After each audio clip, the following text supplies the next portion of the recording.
Hi, my name is Rebecca from ingvid.com. In today's lesson, you'll learn about 24 different words to talk about your working life. You'll need these words if you want to be able to talk about your career or about someone else's professional life. So let's get started. I've divided the vocabulary into two parts. On this side, we'll see words which the applicant or the employee, the future employee, is going to need. Things that a person who is applying for a job or someone who works somewhere, these words apply to them. And the words on this side refer to things that the employer does, that the company does. Okay? So let's start with what a person does when he or she is looking for a job. So the first thing is to look for a job. That could mean that you look at classified ads, you go online, you look for a job. Another way to say that is to seek employment.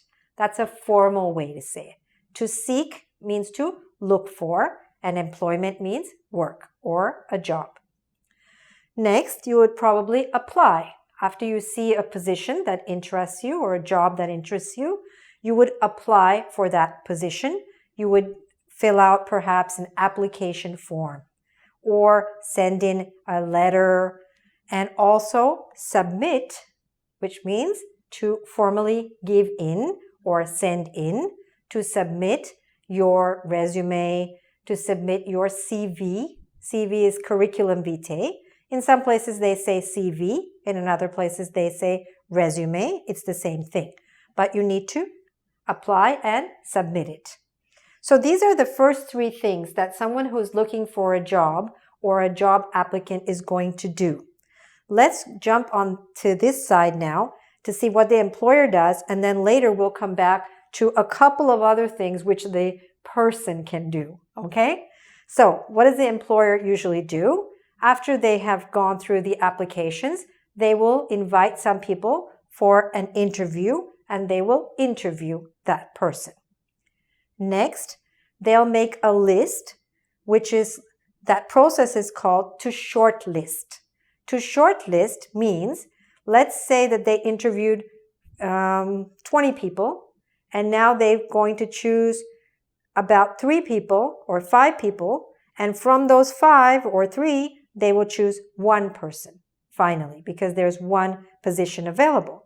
So when they take out of the 20, they make it 3 or 5. That process is called shortlisting. They shortlist the candidates. So the first thing you can hope after being interviewed is that you will be shortlisted. And then hopefully you will also be chosen for the position. So if that happens, the company decides to hire someone or to recruit a new employee, to recruit someone. Both words are used. After that, if necessary, but not always, they may have to train that person to teach them how to do the job. At some later point in their career, it may be also necessary to retrain that person. Anything usually means to do something again. Next, after the person has been hired and perhaps trained, the person will be placed in a particular department, in a branch, in a division, in a particular location. They will be placed there, means they will be put in that position. Next, a variety of things can happen in the course of a person's career. A person could be transferred. You see the arrow? Transfer means your position, the level of your position doesn't change necessarily, but you might be just moved. To transfer means to move to another branch, to another location, to another country, right? Another department, another division. You are transferred. Another thing that can happen, if you're doing very well, is you might be promoted. Here we see the arrow pointing up. So to promote means to get a higher level position. Usually, but not always, that includes a higher salary as well. Then that's referred to as a raise, but it doesn't always happen. Sometimes you get a higher position without the extra money. what can also happen, but very rarely, but it does happen sometimes, is instead of getting promoted, a person might be demoted. So demoted means to get a lower position. This doesn't usually happen. Sometimes it can happen, for example, in the army. A person might be demoted for something bad that they did. Next, we come to different ways in which a person can be asked to leave work. There are 3 different ways. So let me explain, because the difference is actually very important. A person might be laid off. Another way to say that is to make someone redundant. A person might be laid off or made redundant. I'll explain what that means. A person might be retrenched or dismissed or terminated. Now, let me explain the difference. When companies lay off employees, they don't usually lay off one employee. They lay off a number of employees. Sometimes it could be 100 employees. It could be 1,000 employees. And why does that happen?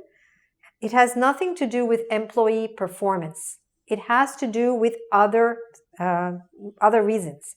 The economy may be bad, or the sales may be down, and so on.